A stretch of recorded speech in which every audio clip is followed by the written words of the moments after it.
18 தர்பார் வந்துட்டாயா. வணக்கம் மக்களே, வழக்கம் போல சுவாரஸ்யத்துக்கும் பரபரப்புக்கும் கொஞ்சமும் பஞ்சம் இல்லாம ஏகப்பட்ட விஷயத்த உங்களுக்காகவே கொண்டு வந்திருக்கோம். தர்பாரை தொடங்கிடலாமா?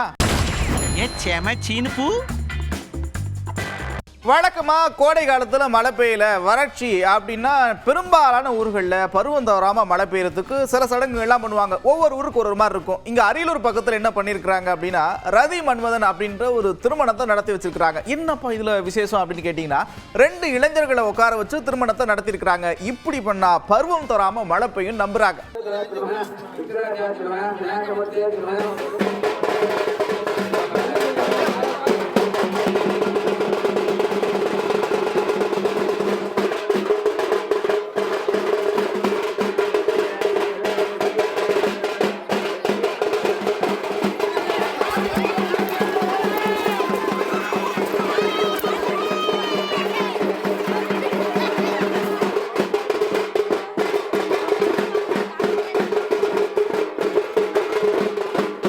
கம்ப்யூட்டர் சாவி செய்யப்படும் அப்படின்னு நிறைய இடத்துல போர்டெலாம் வச்சிருப்பாங்க. நீங்களும் பார்த்துருப்பீங்க.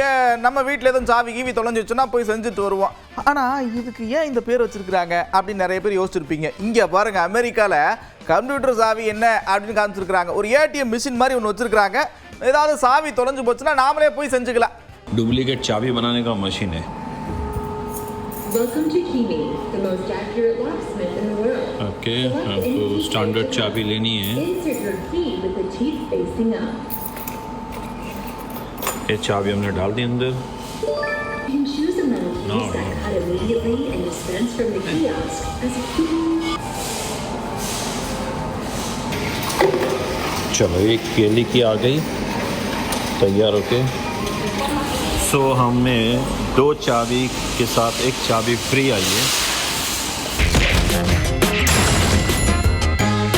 இந்த 1.25 மணி நேரம் வேளாண் பட்ஜெட் அப்படின்ற பேர்ல திராவிட முன்னேற்ற கழகம் ஒரு நாடகத்தை அரங்கேற்றி இருக்கிறாங்க. என்னங்க நீங்க பட்ஜெட்டாங்க, ஒன்றும் இல்லைங்க அப்படின்னு எதிர்க்கட்சி தலைவர் எடப்பாடி பழனிசாமி சொல்லியிருக்காங்க. விவசாயத்திற்கு தனி பட்ஜெட் என்று கூறி ஏதோ தனி பட்ஜெட் போட்டால் விவசாயிகள் வளர்ந்து செழித்து வளமாக வாழ்வாள் என்று விவசாயிகள் கனவு கண்டார்கள்.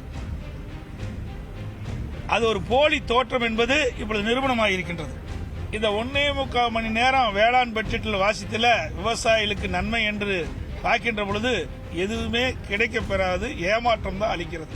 இது விவசாயிகளை ஏமாற்றுவதற்காக திராவிட முன்னேற்ற கழகம் வேளாண் பட்ஜெட் என்ற ஒரு நாடகத்தை அரங்கேற்றியது. இந்த வேளாண் பட்ஜெட் திராவிட முன்னேற்ற கழகம் இந்த 5 ஆண்டு காலமாக சட்டமன்றத்தில் தாக்கல் செய்யப்பட்ட வேளாண் பட்ஜெட் ஒரு கண் துடைப்பு, விவசாயிகளை ஏமாற்றுவதற்காக இந்த ஆட்சியாளர்கள் செய்கின்ற நாடகம். ஒரு புத்தகத்தை போட்டு 1.25 நாள் எங்களை எல்லாம் அமர வச்சு என்ன அதில் ஏதாவது இருக்கு நாங்களும் பார்த்துக்கிட்டே இருக்கிறோம். ஒன்றையுமே காணோம். இந்த சட்டை தயார் பண்றாங்க, இந்த சட்டைக்கு விலை நிர்ணயம் பண்றாங்க. ஆனா விவசாயிகள் உற்பத்தி செய்யப்படுகின்ற அந்த சொந்த விவசாயி உற்பத்தி செய்கின்ற அந்த விளைபொருளுக்கு விலை நிர்ணயம் செய்யவில்லை. அதை நாங்கள் எதிர்பார்க்கிறோம். விவசாயி என்ற முறையில் அதில் காணோம். விவசாயிகள் என்ற முறையில் நான் வருத்தப்படுறேன். வைமி இல்ல வைமி என்கிட்ட ஏன் கேட்குறீங்கன்னு சொல்ல வரேன். நீங்க போய் ஏன் இந்த மாதிரிலாம் பண்றீங்க, ஏன் புறக்கணிக்கிறீங்க, ஏன் இந்த மாதிரி பார்க்க மாட்டீங்க அப்படின்னு அவர்கிட்டயே கேளுங்க அப்படின்னு அண்ணா சொல்லியிருக்காரு. அவரை கேளுங்க. காரணம் அவரை கேட்டதானே தெரியும். என்ன கேட்டா எப்படி தெரியும்? அவரை போய் கேளுங்க சார். நீ அவரை கேளுங்க, ஏன் தவிச்சுன்னு அவரை கேளுங்க. இதெல்லாம் கேட்கிற கேள்வி இல்ல. தனிப்பட்ட முறையில் இருக்கிற பிரச்சனை இங்க பேசாதீங்க. எங்களுக்கு நிறைய பேர் வரல, ஏன் வழின்னு கேட்கலாமா? அதை கேட்க மாட்டேங்கிறீங்களே. ஒரே நிமிஷம். இங்க எத்தனை பேர் வந்திருக்கிறோம்? மொத்தம் 62 பேர். அவரோட வேலை இருக்கும். நான் என்றைக்குமே யாரையும் எதிர்பார்ப்பது கிடையாது. நான் ஒரு சாதாரண தொண்டர், புரிஞ்சுக்கீங்க. தலைவன் கிடையாது. எங்க வேணாலும் எப்படி வேணாலும் போகலாம், யாரும் கேட்கறதில்ல. எங்களுக்கு ஒரே எதிரி திராவிட முன்னேற்ற கழகம் தான். அதைத்தான் நான் ஏற்கனவே தெளிவுபடுத்திட்டேன். மற்ற கட்சிகள் எங்களுக்கு எதிரியே கிடையாது. அதே போல எங்களுக்கு உறுப்பினர்கள் சுதந்திரமா செயல்படுறாங்க. எந்த தடையும் கிடையாது. எந்த கட்சியிலும் இப்படிப்பட்ட சுதந்திரம் கொடுக்கல. அதிமுக சுதந்திரம் கொடுக்கல. ஏன்னா நாங்களே இவளோடு இருந்து பணியாற்றியவர். சரி, அண்ணன் தான் சொல்லிட்டா அப்படி இல்லை, அவர்கிட்டயே போய் கேளுங்கன்னு. சரி கேட்டுருவோம் அப்படின்னு அவர்கிட்டையும் கேட்டிருக்கிறாங்க மக்கள். அவர் என்ன சொல்லியிருக்கிறாரு பாருங்க. சபாநாயகரே, சட்டமன்ற உறுப்பினர் சந்திப்பது வழக்கம். இன்று கூட 6-7 சட்டமன்ற உறுப்பினர் அதிமுகவை சார்ந்தவர் சந்தித்தோம். என்னுடைய தொகுதியிலே சுற்றுச்சூழல் பாதிக்கிற ஒரு சூழ்நிலை ஏற்படுகிற போது அதற்கான ஒரு கவன ஈர்ப்பு தீர்மானத்தை கொடுத்ததற்காக சென்றேன். சுற்றுச்சூழல் அமைச்சரும் அங்கே வந்தார்கள். அந்த கடிதத்தை அவரிடத்திலே கொடுத்திருக்கிறேன். இதுதான் நடைபெற்ற ஒன்று. என்னங்க போங்க, தமிழ்நாட்டில் சும்மா எப்போ பார்த்தாலும் காலுன்றுவோம். அவங்களே ஒரு மிஸ்டு காலு, முதல்ல காலே இல்லை, அப்புறம் எங்க ஊன்றது அப்படின்னு கேட்டிருக்கா. அப்படி யாரு? நீங்களே பாருங்க. நீ தமிழ்நாட்டுக்கு தர வேண்டிய எதையும் தரவில்லை.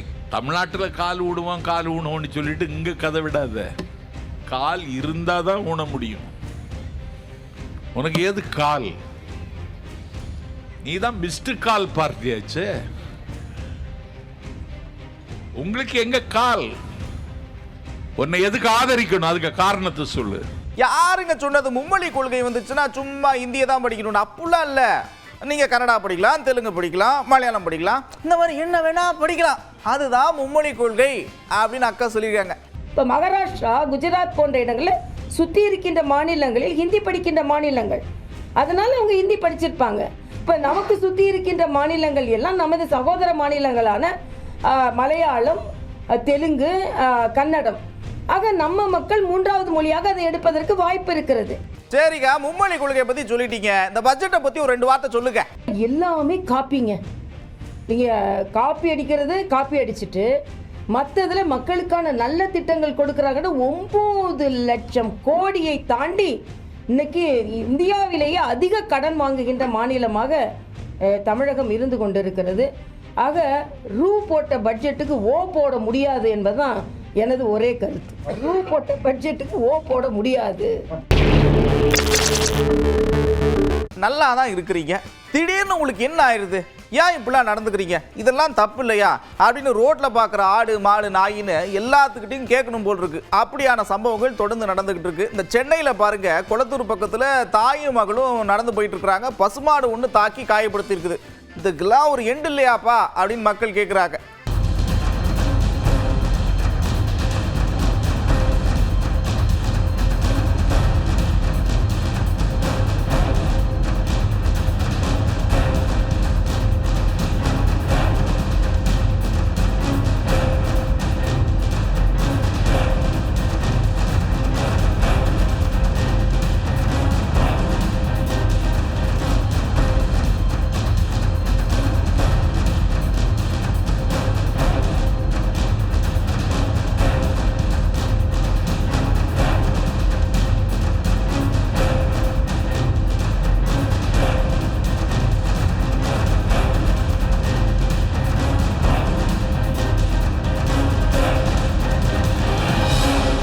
ஏன் இப்படி பண்றீங்க?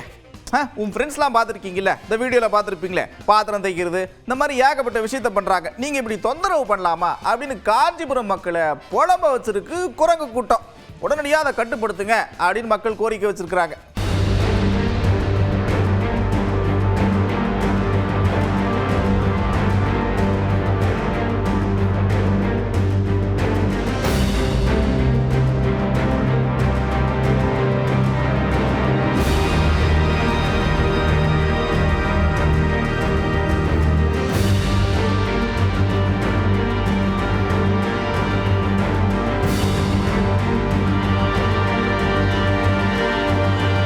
பார்த்துங்க, வெயில் காலம் தொடங்க போகுது, இன்ஜின்லாம் பயங்கரமாக சூடாக போகுது.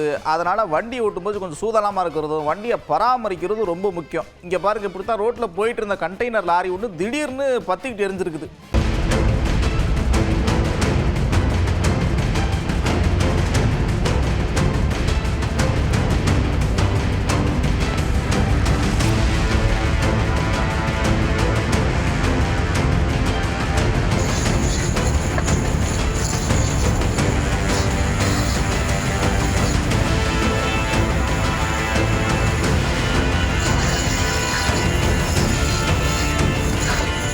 ஒரு பக்கம் ஆவடி பக்கத்தில் லாரி இப்படி ஃபயராக போச்சு. இன்னொரு பக்கம் கோவை சூலூரில் என்ன ஆயிருக்கு அப்படின்னா, மின்சார வாகனத்தை எடுத்துக்கிட்டு வேகமாக போய் மின்சார கம்பத்தில் மோதி இருக்கிறாங்க. தீ விபத்தாகி போச்சு. எதுக்கு இவ்வளோ வேகம்? ஸ்லோவாக போக வேண்டியதானே?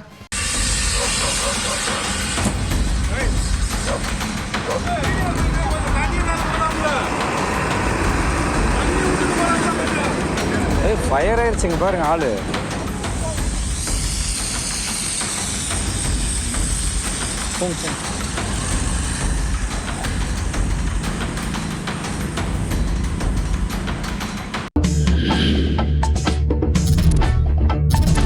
எங்க ஊர்லலாம் இப்படி எங்க பண்றாங்க? நீக்க வச்சு ஃபைனை போட்டு ஏகப்பட்ட விஷயத்த பண்றாங்க. இங்க பாருங்க தஞ்சாவூர்ல, அதாவது ஹெல்மெட் போட்டு வந்தா நிக்க வச்சு விழிப்புணர்வு ஏற்படுத்துறதுக்காக வாவ் ஃபென்டாஸ்டிக் வெரி குட் அப்படின்னு சொல்லிட்டு போக்குவரத்து காவலர்கள் இளநீர் வாங்கி கொடுத்துருக்காங்க.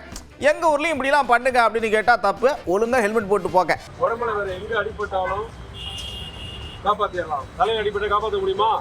அதனால இன்னைக்கு ஜூனியர் கட்டளை மூலியமா தொண்டைக்கு இதமா இளநீர் கொடுக்குறாங்க. நீங்க மண்டைக்கு பரமா ஹெல்மெட் போட்டுக்கோங்க.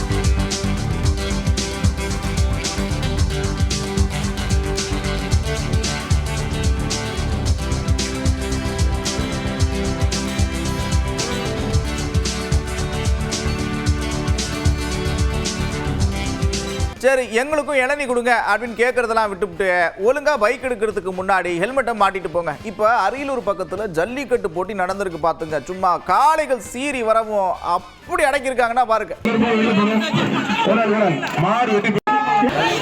நல்லா படிங்க. மாடு வெட்டி போட்டு தம்பி கொம்ப பிடிக்காரா? அழகுடா அழகா என்ன அறிவியல் எடுத்துக்கிறேன். அழகு அழகா சூப்பர் மாடு சூப்பர் வீரர் விட்டுறாய் நல்லா படிங்க. மாடு வெட்டி ஒருத்தர் மட்டும் மாடு வெட்டி பெற்றது. ஒருத்தர் மட்டும். ஒரு பக்கம் ஜல்லிக்கட்டு போட்டி இப்படி பின்னி பெடல் எடுக்க கடலூர் பக்கம் நெல்லிக்குப்பத்துல சேவல் சண்டை நடத்திருக்கிறாங்க.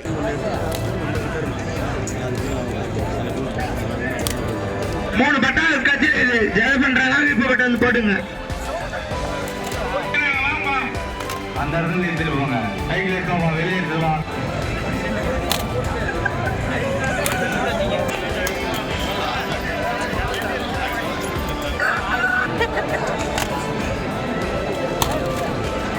உங்களுக்கு இது எல்லை அந்த பாக்ஸிங் இதுக்குள்ள போடணும்.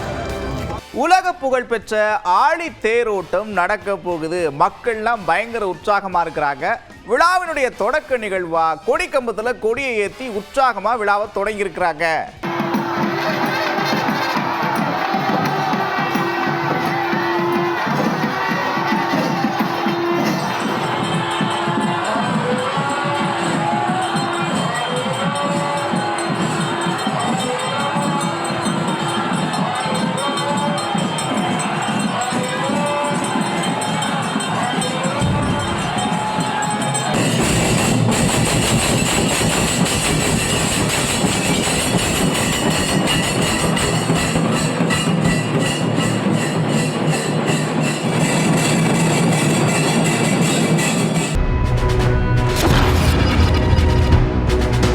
மிகுந்த எதிர்பார்ப்புக்கு மத்தியில் தமிழ்நாடு வேளாண் பட்ஜெட் தாக்கலாயிருக்கு. டெல்டா மாவட்டங்கள் மட்டும் இல்லாமல் வேளாண் பரப்பு அதிகரிக்கிறதுக்கு மற்ற மாவட்டங்களுக்கு ஏகப்பட்ட சலுகைகளை சொல்லியிருக்கிறாங்க. பட்ஜெட்டை எப்படி பார்க்குறீங்க அப்படின்னு மக்கள் கிட்ட கேட்டிருக்கோம். மக்கள் பலவிதமான கருத்துக்களை சொல்லியிருக்கிறாங்க. பாருங்க. வானம் பார்த்த பூமி அப்படிப்பட்ட நிலங்களை மேம்படுத்த அமைச்சர் அவர்கள் நிதி ஒதுக்கி அறிவித்திருப்பது அப்படிப்பட்ட கீழ்நிலை உள்ள விவசாயிகளின் நெஞ்சில் பாலை வார்த்ததை போல இருக்கின்றது. விபத்து ஏற்பட்டால் அவர்களுக்கு 2 லட்சம் ரூபாய் அவர்களுக்கு விபத்து காப்பீடாக கொடுப்பது என்பது ஒரு மிகப்பெரிய வரப்பிரசாதமாக நாங்கள் பார்க்கிறோம். பசுமை காடுகள் ஊக்குவிப்பு அப்படிங்கிற இதை வந்து இந்த ட்ரிப்பு பட்ஜெட்டில் கொண்டு வந்திருக்காங்க. இது மிகப்பெரிய ஒரு வரவேற்கத்தக்க ஒரு நல்ல விஷயம். கடன் சுமையில் தத்தளிச்சுக்கிட்டு இருக்கோம். அந்த கடன் சுமையில் ஏதோ ஒரு பார்ட்டை நீங்கள் எடுத்துங்க. ஒரு பார்ட் நான் கட்டுறோன்னு அது பட்ஜெட்டில் சொல்லியிருந்தேன். அதுவும் இதை இடம் பெறல. விவசாயிகளுக்கு பெருத்த ஏமாற்றமான பட்ஜெட். கரும்பு விவசாயிற்கான ஊக்கத்தொகை 297 கோடி ரூபாய் ஒதுக்கீடு செய்திருக்கிறது. விவசாயிகளுக்கு இது மகிழ்ச்சி அளிக்கின்ற வகையில் இருக்கிறது. 22 கோடி ஒதுக்கி விட்டதை வந்து கொடைக்கானல் விவசாயிகளுக்காக பதப்படுத்தப்படும் தொழிற்சாலைகளுக்கு ஒதுக்க வேண்டுமாறு கேட்டுக்கொள்கிறேன். பள்ளி மாணவர்களுக்கு இயற்கை வேளாண்மை பற்றி எடுத்துரைக்கவும் கூடி உள்ளார்கள். இது வந்து பாடத்திட்டங்களிலும் கொண்டு வந்தால் நன்றாக இருக்கும். கோடை காலத்திலே காய்கறிகளுடைய விலையை குறைப்பதற்கும் 10 கோடி ரூபாய் அளவிலே ஒரு கோடைக்கால காய்கறி திட்டத்தை கொண்டு வந்திருக்கிறார்கள்.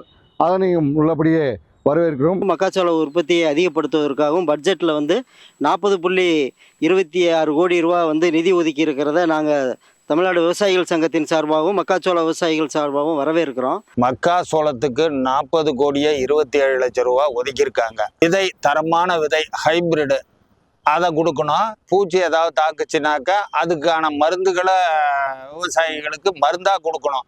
பணமாக கொடுத்தா விவசாயிகள் அதை வாங்கி சரியாக அடிக்க மாட்டாங்க. விவசாய தொழிலாளர்களுக்கு இழப்பீடு கொடுக்கறது மாதிரி விவசாயிகளுக்கும் விவசாய தொழிலாளருக்கு நிறைய சலுகைகள் அறிவிச்சிருக்கோம். அது மாதிரி விவசாயிகள் பாதிக்கப்படுற விவசாயிகளுக்கு கொடுக்கணும். MS சாமிநாதன் ஃபவுண்டேஷன் புதிய கண்டுபிடிப்புகளுக்காக 1 கோடி ரூபாய் ஒதுக்கியிருக்காங்க. அது வரவேற்கத்தக்கது. டெல்டா மாவட்டங்களில் இருக்கிற ஆறுகளை தூர்வாரும் பணி செய்வதற்கு 2925 கிலோமீட்டர் தூரத்திற்கு வந்து 13.80 கோடி ரூபாய் நிதி ஒதுக்கீடு செய்திருக்கின்றது. இதை வரவேற்று இன்னைக்கு இனிப்புகள் வழங்கப்பட்டுள்ளது. அப்புறம் என்ன ஜாலியாக சிரிச்சுட்டே ரசிச்சிட்டே பார்த்துருப்பீங்க. நான் கடை மூடுற நேரம் வந்துருச்சு. மறுபடியும் இதே மாதிரி ஒரு தர்பாரில் உங்களை சந்திக்கிறேன். அதுவரை விடைபெறுவது நான் நந்தா. இது 18 தர்பார்.